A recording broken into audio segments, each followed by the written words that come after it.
It is fast becoming the signature of the downtown Manhattan skyline. From the very top, you'll be able to see the curvature of the Earth. One World Trade Center is visible from miles away. It's on its way to being the tallest building in the Western Hemisphere.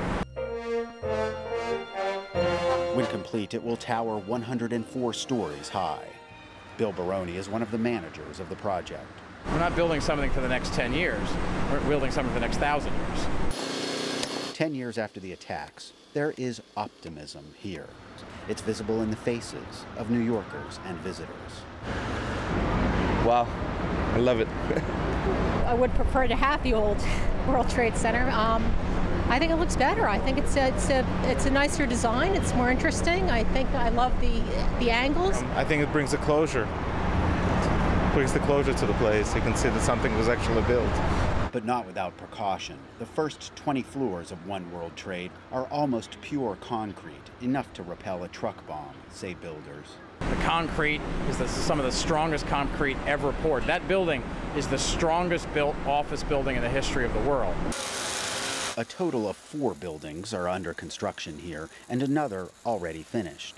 Moving in, Condé Nast, a Chinese bank, lots of government offices, and the sales pitches there for others to join. Big open floors and superb opportunity for major tenants who need the latest in technological improvement. The outdoor memorial fountain will open to visitors on September 11th this year.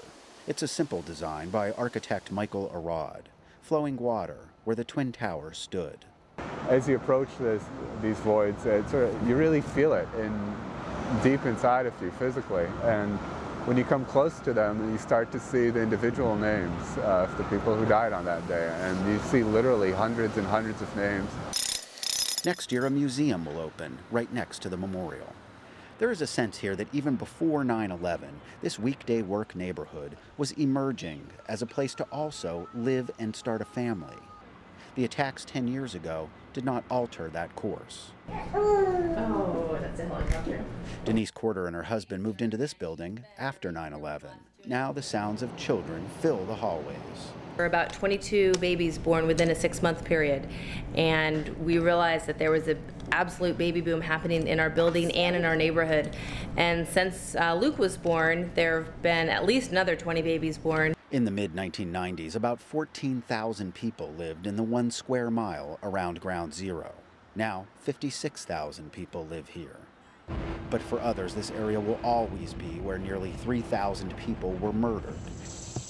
Far from Ground Zero is where Janice Collins lives. Swing set, our Adirondack chairs. She used to have a high-paying Wall Street job. On 9/11, she was late for a conference on top of the World Trade Center. That saved her life. And all I could think about was getting to Westport, Connecticut as a refuge. Because it seems so safe compared to Manhattan. She has no desire to go back. I just didn't think I should raise my children in a place that at any point in time they could be on a subway and a suicide bomber could get on it. But more than 300,000 people come to work here every day. And 9 million tourists come to watch as workers busily create billions of dollars in new construction. It's a privilege, I guess, rebuilding America and show my family come down here and see all the work we did. The scene here might seem almost familiar to New Yorker Walt Whitman, writing during the Industrial Revolution a century and a half ago. The shapes arise, shapes of factories, arsenals, foundries, markets.